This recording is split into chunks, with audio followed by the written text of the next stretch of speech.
Israel ने Iran पर जवाबी कार्रवाई कर जंग का ऐसा बिगुल बजाया है जिससे मिडिल ईस्ट में बड़े युद्ध की आहट सुनी जा सकती है। इसकी चपेट में कई बड़े देश भी आ सकते हैं।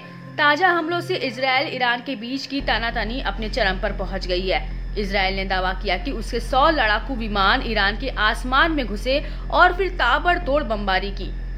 इस हमले में कई लोगों की मौत हो गई जबकि कई घायल हो गए। इजराइल ने राजधानी तेहरान समेत 4 ईरानी शहरों में भीषण हमलों को अंजाम दिया गया। इस दौरान इजराइल ने दावा किया कि उसके सैनिकों ने ईरान के कई सैन्य ठिकानों को तबाह करने में भी कामयाबी मिली। दावा है कि इजराइल ने ईरान समर्थित प्रॉक्सी गुटों को होने वाली हथियारों की सप्लाई चेन भी तोड़ डाली। इससे तिलमिलाए ईरान ने इजरायली हमलों को नाकाम बताया है, साथ ही इजरायली दावों को झूठा करार दिया है। इस हमले के बाद ईरान ने भी तेवर तीखे कर लिए हैं। ईरान के सुप्रीम लीडर ने इजरायली हमलों पर कड़ी प्रतिक्रिया दी है।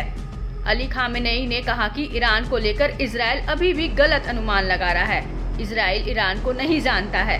इजराइल अभी भी ईरानी लोगों की ताकत और उनके मजबूत दृढ़ संकल्प को सही ढंग से नहीं समझ पाया है। हमें अब उन्हें ये बातें समझानी होंगी। इस बीच इजरायली पीएम ने दावा किया कि आईडीएफ के हमले अपने टारगेट को हासिल करने में सफल रहे हैं। इजराइल के पलटवार ने ईरान की जड़ें हिला दी है। ईरान के कई मिसाइल प्रोडक्शन साइट्स जलकर राख हो चुके हैं। ईरान अपनी हार को पचा नहीं पा रहा है। दुनिया के सामने अपनी असलियत को कबूल नहीं रहा है। इजरायली हमलों ने दिए जख्मों को दबा के बैठा है। नेतन्याहू ने दावा किया कि इजरायली हमले इतने जबरदस्त और ताबड़तोड़ थे कि ईरान का रडार और एयर डिफेंस सिस्टम भी बर्बाद हो गया। इससे ईरान बेहद कमजोर हो गया है। वह अब तक अपने नुकसान का आकलन तक नहीं कर पाया है।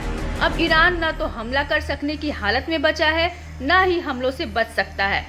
बावजूद इसके इजराइल को ईरान से सतर्क रहने की जरूरत है। नेतन्याहू ने अपने जवानों का हौसला बढ़ाते हुए कहा कि इजराइल ने एक साथ 7 दुश्मनों से जंग लड़ी है, अब भी लड़ रहे हैं, लड़ते रहेंगे, लेकिन हार नहीं मानेंगे। नेतन्याहू ने कहा कि हमें दक्षिण में हमास, उत्तर में हिजबुल्लाह समेत इन आतंकी समूहों के आकाओं को भी खत्म कर दिया है। अब ये ईरान की कठपुतली बनने लायक भी नहीं बचे हैं। इजराइल पूरी दुनिया को बताना चाहता है कि उसके दुश्मन चाहे जितनी भी दूर क्यों ना हो, उसके पंजों से बच नहीं सकते। कोई ऐसी जगह नहीं है जहां हम जा नहीं सकते।